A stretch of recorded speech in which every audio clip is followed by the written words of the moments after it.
Lemon 64 presents a Playguide and video review. Sit back and enjoy the show.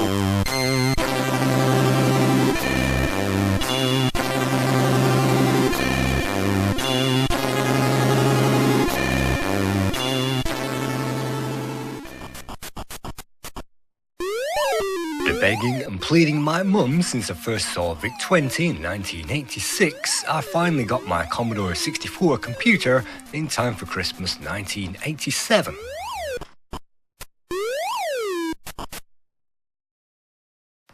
I was given a small 14-inch portable black and white TV, and I set up my Commodore 64 on the dining room table.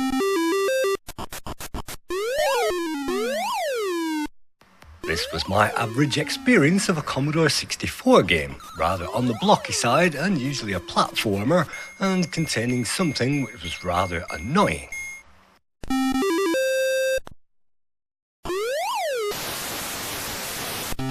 All of that changed in 1988 with the appearance of one game.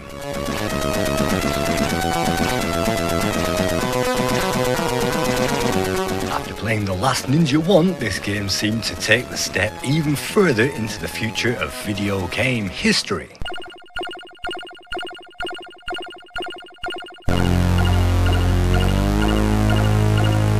Now, I wasn't playing a simple platformer anymore, now I was playing a fully 3D open world environment, teleported forward in time into the heart of New York City, out on a limb and dangerously close to losing our life.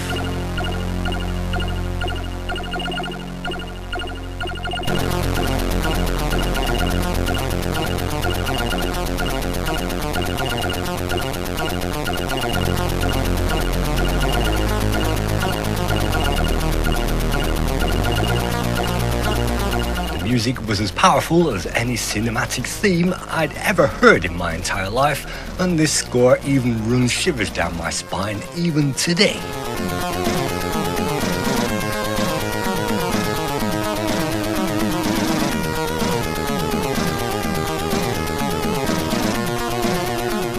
The first thing we must do is to pick up the key, and by pressing the F1 key we can toggle the key in our hand and use the bend down crouch maneuver to open that lock. All the pedestrians are enemies, and on this very first level it's crucial to save all your energy and try to get through it with just the one life to have the best chance at completing the game.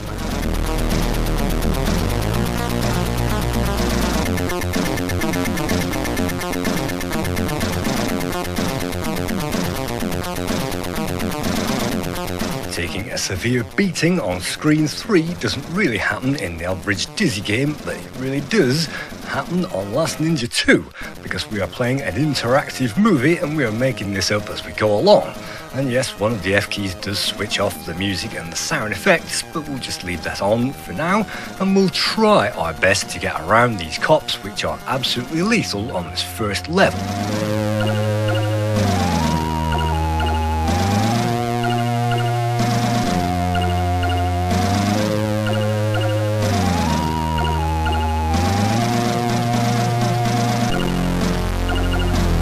Find various items dotted around that landscape, and the map is absolutely useless and is no use whatsoever. But on the very next screen is our very first weapon we are going to need, and that is the staff, and it requires very dexterous handling to get our way over there. But luckily there is a quick way out, and if I find the actual pixel to use, we can actually jump out and avoid having to jump back. Jumping back is very easy, but if we run and jump from the very corner, we can actually run and jump off that level onto the previous screen and save ourselves the time and the trouble and risking a life.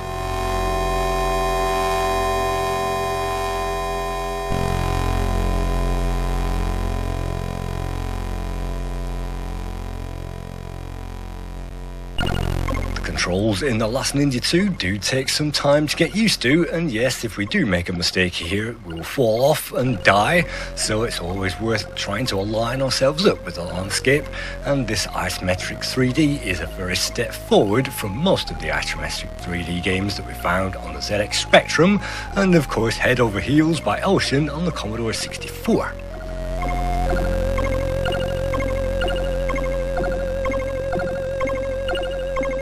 Avoiding a wave of shuriken stars, we've managed to find the shurikens in the box, and I think that's the only place they appear in the game, but now we have two weapons.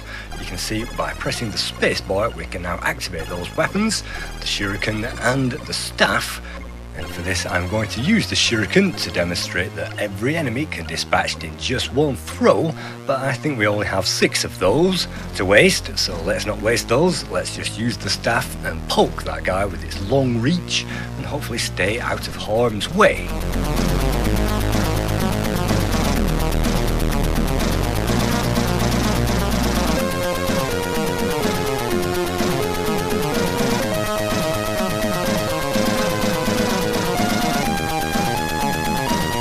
Of course, there is no toilet flush in the male toilets, but in the female toilets we can find the pull chain, and if we find another pull chain, that means that we can combine those and create nunchaku, which is absolutely fantastic if we manage to get there. And yes, shuriken stars are handily awarded to all those cops, so that you can't just run away, and you can run away actually onto the previous screen, and their health will be saved from your progress, which means we can run away at any point.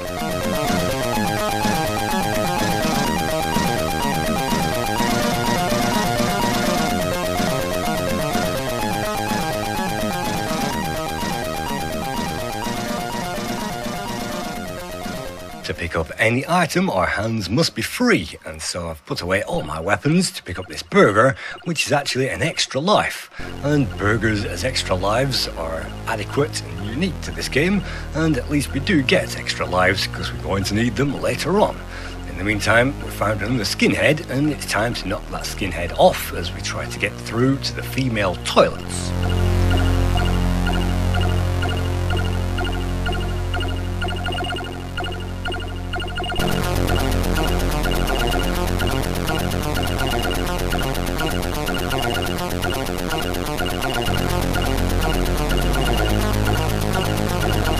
Bravely heading into that lavatory, we find another pull chain, and by automatically combining those, we now have the nunchaku, and those aren't as long range, of course, as the pole, and unfortunately they aren't as good as the sword, which we will find readily on level 2, so I never use those against the enemies. And yes, it is possible to run around these guys if you are lucky, but I tend to slug it out. You can see that we cannot pick up any extra energy, and we're on meagre rations at the moment.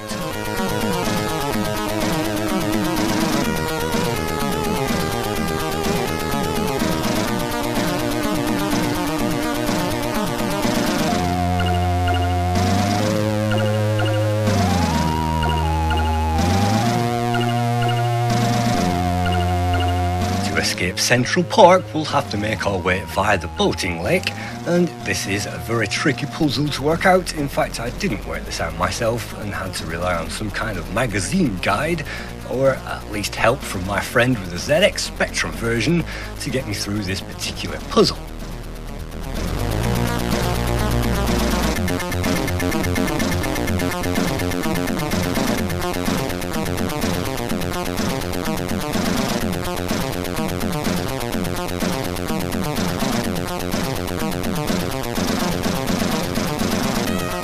Only after I saw this working in practice did I realise this puzzle wasn't so hard.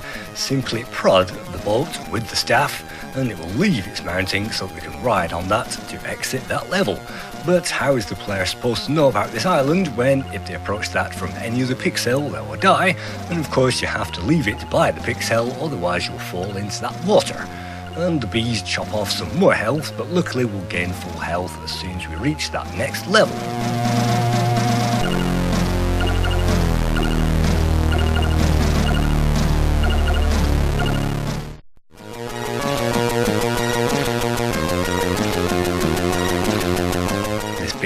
interactive movie, we get cutscenes and music in between each section, and that is the loading, and on the cassette version that is very welcome indeed, because the music only just covers that loading period and saves us getting bored. The music on offer is absolutely top notch and it's very memorable, and it really whets the appetite for that next level.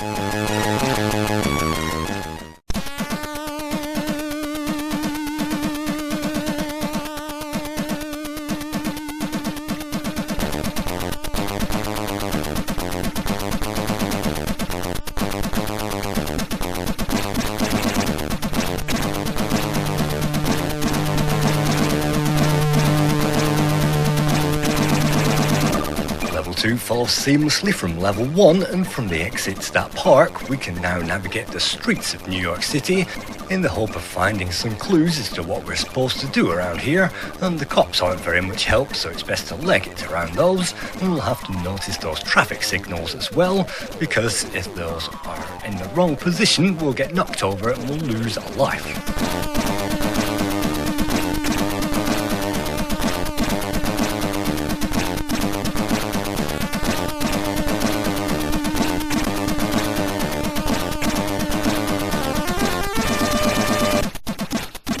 Door to our next goal handily flashes, and it's great to see the flashing items carried over from the last Ninja 1 to remind us what we're supposed to be doing.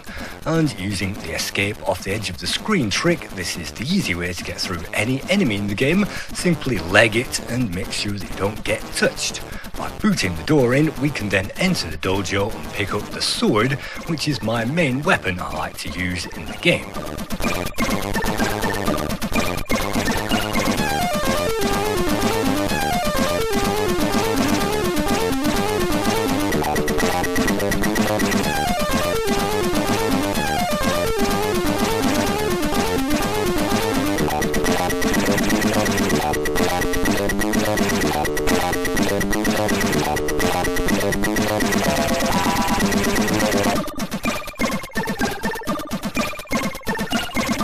The landscape is very well designed and very well coloured, and it really does step up above most games on the Commodore 64 with its very nice isometric 3D.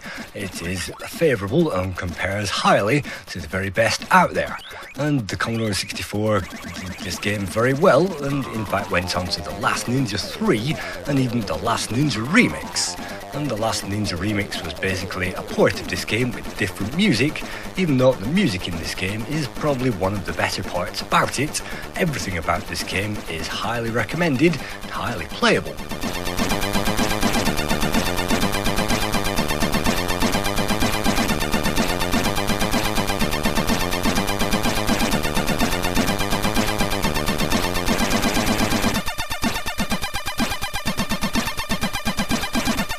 Burger stands, you can see, will hold one burger on the level, and when we move around that level, that burger will transfer, so if we lose a life we can simply go back to the nearest stand and pick it up again.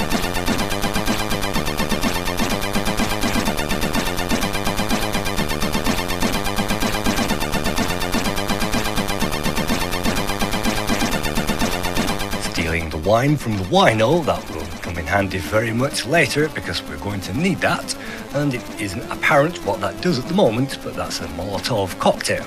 So our weapon arsenal is really building up here, and our energy is holding out, so hopefully we can get through this without too much more trouble.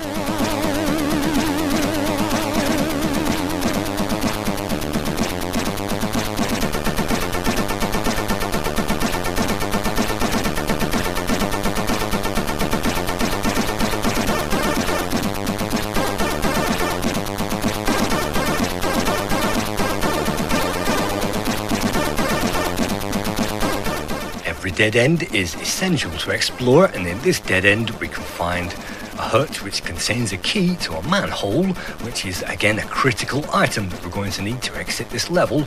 And with so many manholes dotted around, you can see one there, it really took me some time to find the actual manhole which required that key. There's only one on this level and we're moving towards it right now if we can only get past these goons.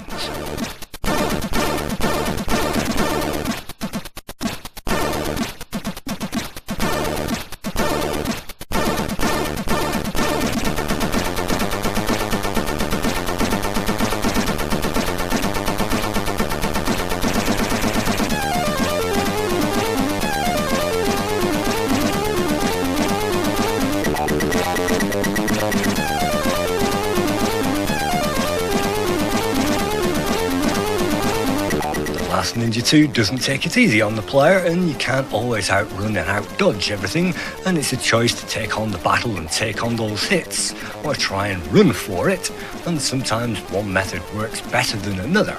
Yes, you can dispatch any enemy with those stars, and sometimes that's the best thing to do, but if you miss, then you've just wasted that star, and you might get one in the back.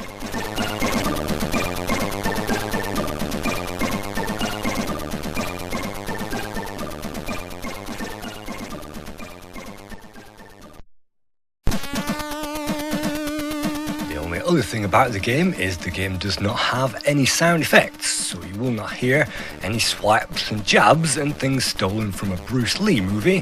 What you'll find is this great soundtrack and a guy in the corner blinking his eyes to make sure that you know that you're awake, and you'll need to be awake because we're entering the final screen with the final manhole cover, and of course the final idiot blocking our way, and in this case it's a cop, so we'll have to make short work of the cop, because these guys do revive after time, so you'll have to get your handy tools ready and escape that level.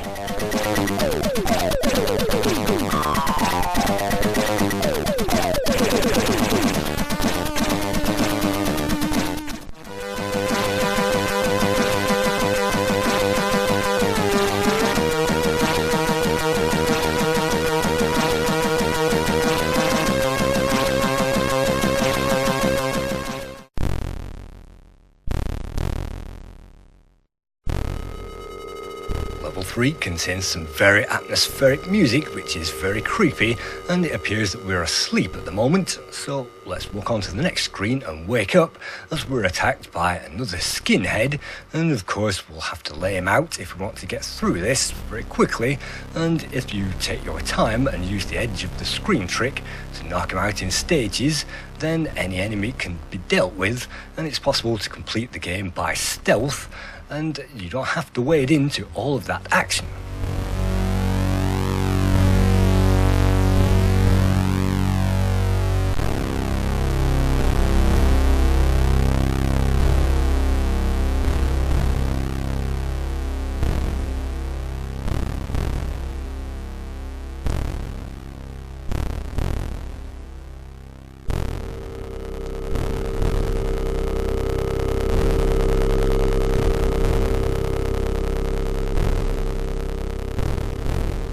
If you must fight, then often the best measure is to use the jab first of all, and then the swipe, and then to finish off the enemy with a few top lunges, pressing forward and fire on the controller, and that will get rid of the last of that energy. So The Last Ninja 2 really does reward experience, and of course experience counts for a lot in games like this, because if you've experienced how to do it, then you will know not to walk through that door and simply use the key for another manhole cover.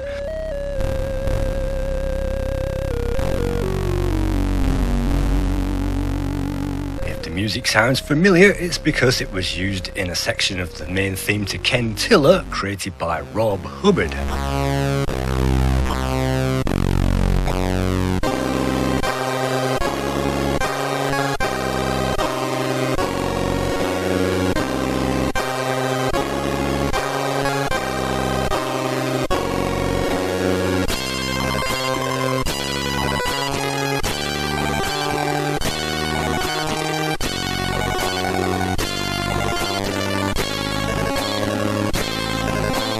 Experience also means that we need to know which door to walk through, and if you make the wrong door, then you'll die.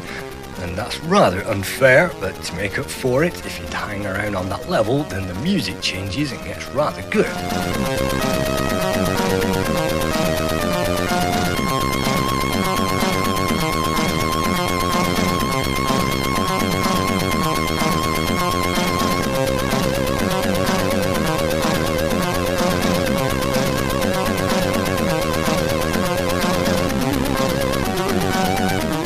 Is always packed, and there is always something for the player to do, and it's not very easy to get lost in this game.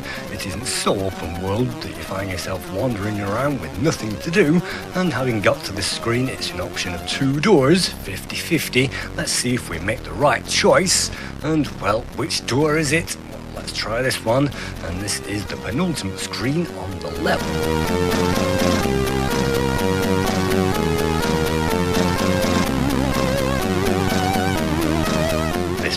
also held me back, and definitely I think that this came from a magazine, because there is no way I could work out that you're supposed to light this bottle to make it a flame. And you can see that that thing now has a red tip, which means we can lob it towards the most dangerous animal on this level.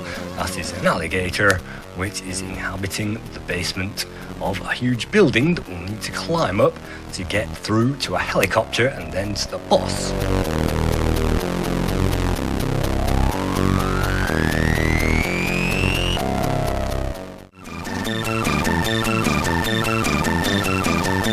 Because the levels naturally flow on from each other, it creates a story, and there doesn't need to be any subtitles in this game to explain what's going on, because we are a ninja in New York, and there are a few odd puzzles and a few things which will stop the player, but it's always very rewarding to get to that next level and hear the next level loading music, which is very welcome indeed.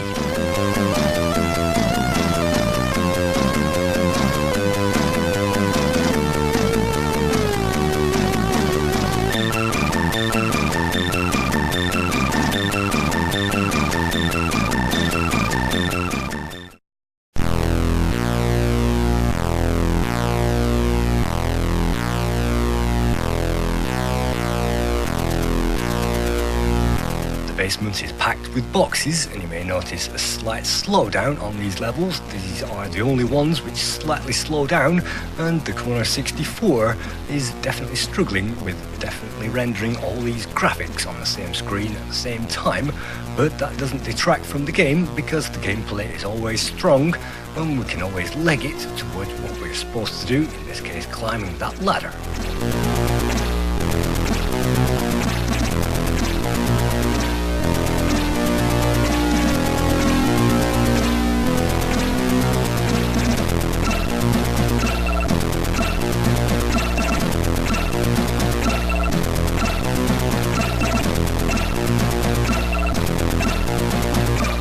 A 1980s game, we will find the Access card, which we can pick up, and in the 80s it was a straight out battle between Access and Visa. Of course Visa won that battle, but Access was the stronger and the more well-known credit card at that time. And just like Betamax and VHS, unfortunately that's a different war, and the war was definitely not won on the Commodore 64, although that battle went on into the mid-90s with bigger and better games. And this, for my money, was the pinnacle of the Commodore 64, its capabilities, its audio quality, its graphics, and also its gameplay. And the only reason it falls down on the point is some of those hard puzzles are slightly hard until you know what to do, and then they are quite easy. So we just found a hunk of meat, and we'll need to poison that, just like the secrets of Monkey Island. We'll need to poison the wildlife to gain further progress, and that means braving a few more traps.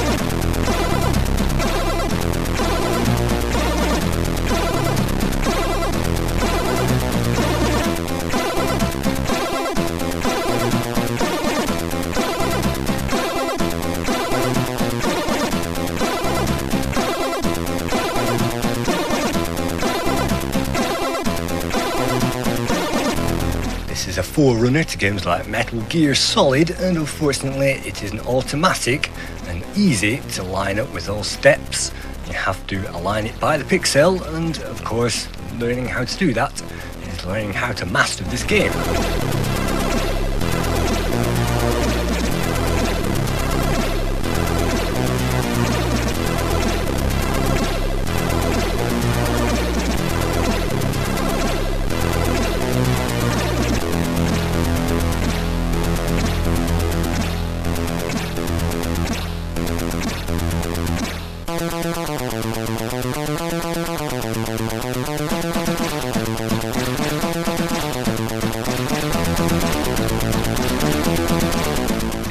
Moving carts appear to look very difficult, but I've never actually managed to fail to get over that particular trap, because somehow it is quite easy to jump over that, but there is a longer and harder jump sequence later on, which does require some kind of patience.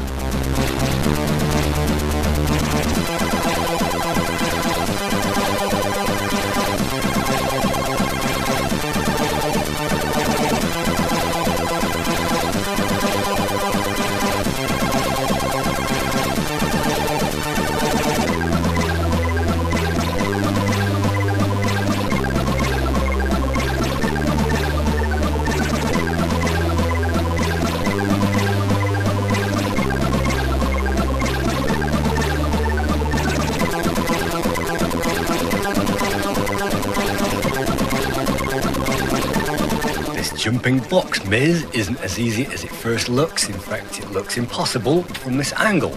And it's the angles in this game which spoil it slightly and create some easy deaths, which are unfortunate and infuriating. And if it wasn't for that, this game would be slightly easier and it would get 10 out of 10. But you can see I'm not quite sure which box to jump across to, whether forward or to the side, and whichever one I choose, I'm bound to die.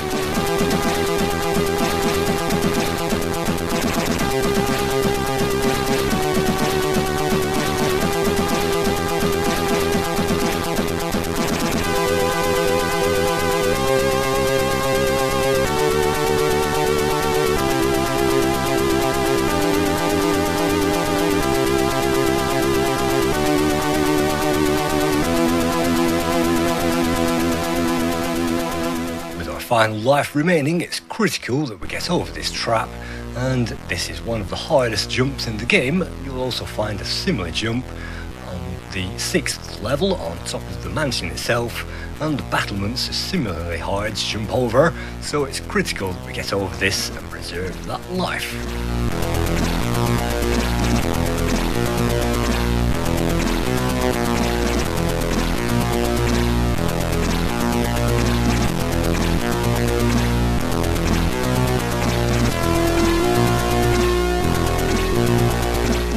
Point in the game, things begin to get tough, and this is another reason why if you lose your lives on the first level or the second one, you'll find it difficult, and if you don't, well, you'll find the game pretty easy. And I can't help but admire every single screen in this game for its delicate graphics, and of course the music, and every single screen is memorable and packed with items. They didn't really need to do this redraw technique. This was simply added from the original Last Ninja. They actually had this redrawing off the screen in one block at one point, but they added the redraw because it's the Last Ninja and that's a characteristic of the game. So these graphics didn't need to pop up as they do. You just throw a panther and that is critical to poison that thing, but we have yet to find the poison, which is further on down here. This is actually a basement drug den, and we'll have to use some drugs on the panther to get it so high that it keels over.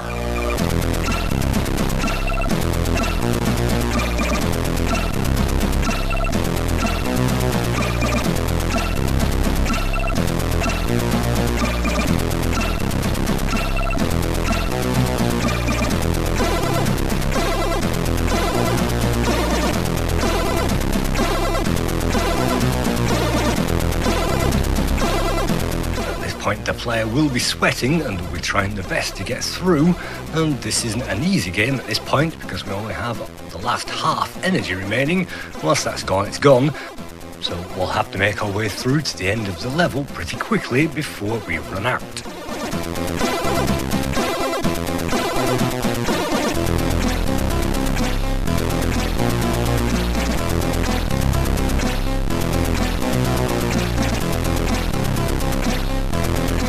Creeping up on the panther, there is one place to stand where it will raise its head, and that's the perfect place to drop the meat. And now that the panther is stoned out of its tree, we can now leave and ascend our way up through the basement into the tower block itself via the lift.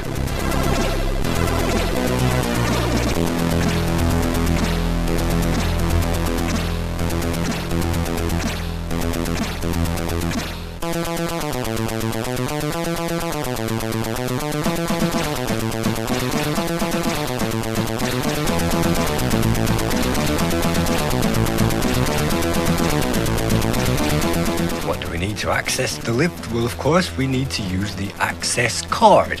And if you don't use the access card, then you'll be stuck, and the guy will revive, and you'll just have to continue until you remember to use that.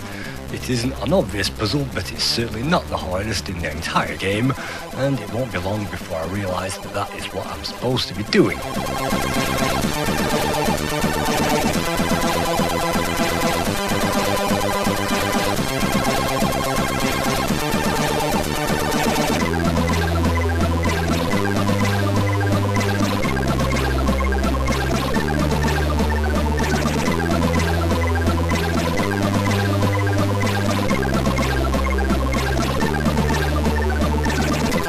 sometimes the game can get pretty tense, especially with that energy remaining, but let's use the access card and simply walk into the elevator for the next level.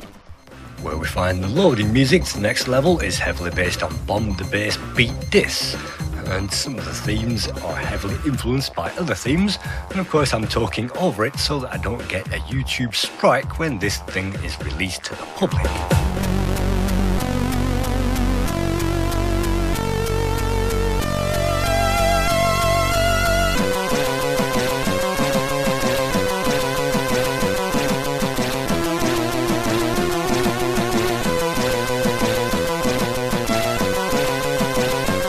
Sometimes trying to avoid contact with an enemy leads to dancing the quick step, and various dances can be employed to try to get around these guys, but usually it's better just to knock their block off.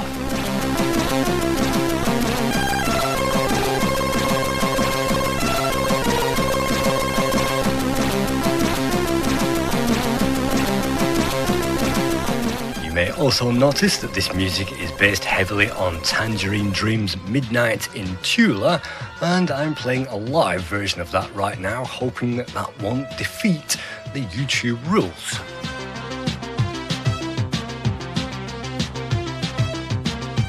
One major puzzle awaits us on most levels, and on this particular level it's the computer puzzle, and so we'll have to register into that computer to get a password, which is always different every time you play the game, and if you don't write that down, well, that is essential to write down because that unlocks the very last safe in the very last room, and without that you cannot complete the game.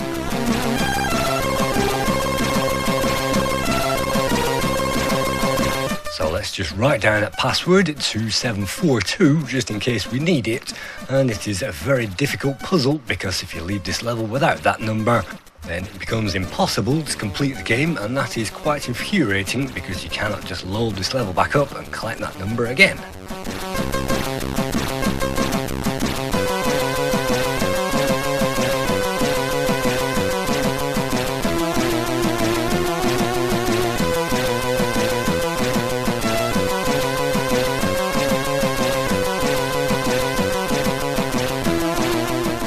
On the right is actually a red herring, which is very, very well detailed, but absolutely no use whatsoever. We'll have to walk to the door on the left, and on the desk in this room you'll find a button which unlocks a hidden door. And this is something which stumped me for some time, but having defeated the enemy, of course there is only 2 rooms, so it must be possible to exit from here.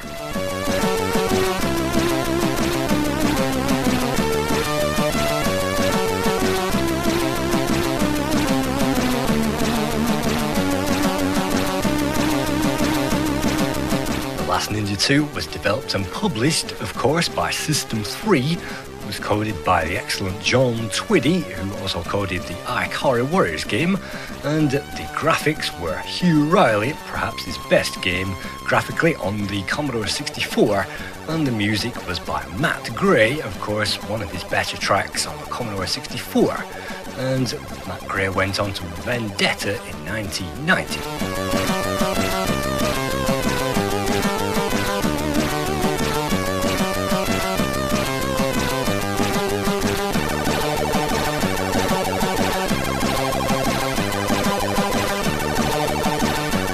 Was also a tremendously hard puzzle that I practiced for absolutely years to get by, and all you have to do is to press up on the controller and you can simply step by this fan and survive.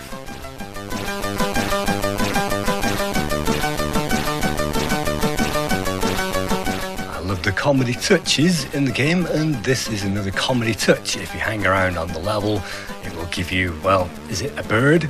Or, well, maybe, is it a plane? Well, you don't really need to tell me what it's supposed to be, and I really do love the sense of humour. Even the gargoyle on the side of the building, even though my health is about to take a dive, it's a great helicopter that we can cling on to after this, and it's a great mansion as well. As long as we hang on to the code, all we have to do is to light the candles all the way around the final boss, and then to insert that code to complete the game. But unfortunately I didn't get through to the final boss on this particular playthrough, which is kind of infuriating because I actually did play through this once before afford the review, I got all the way to the end and the review was corrupt, so I've had to do it all over again.